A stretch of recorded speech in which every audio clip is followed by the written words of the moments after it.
ভারতের কেনাকাটা করতে গিয়ে বিপাকে হাসিনা। ছাত্র জনতা গণ অভ্যুত্থানের মুখে মাত্র ৪৫ মিনিটেই ছোট বোন রেহানাকে নিয়ে দেশ ছেড়ে পালিয়ে ভারতে চলে যান সাবেক প্রধানমন্ত্রী শেখ হাসিনা।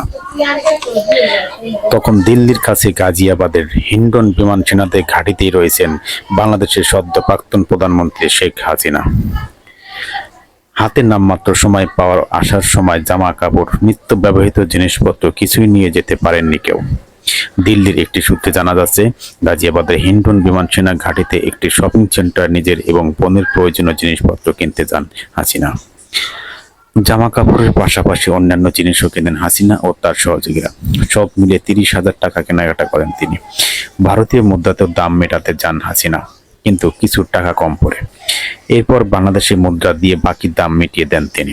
খবরটা প্রকাশ করেছেন জি ২৪ ঘন্টার। এক প্রকার অবৈধভাবেই ভারতে রয়েছেন শেখ হাসিনা।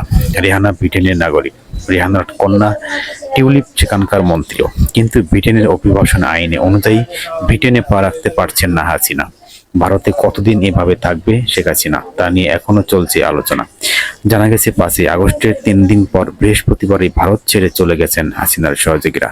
তারা এখন কোথায় গিয়েছেন, কোথায় আশ্রয় নিয়েছেন তা সঠিকভাবে জানা যায়নি। তবে এ নিয়ে বাংলাদেশে অনেক তোলপাড় চলছে। যে কোনো উপায়ে হাসিনাকে বাংলাদেশে ফিরিয়ে আনার আহ্বান ভারতের কাছে ও দিল্লির কাছে। ধন্যবাদ বন্ধুরা ভিডিওটি দেখার জন্য। এরকম সত্য খবর জানতে দয়া করে চ্যানেলটি সাবস্ক্রাইব, শেয়ার ও একটা লাইক করতে ভুলবেন না প্লিজ। ভালো থাকুন, সুস্থ থাকুন, আল্লাহ হাফেজ।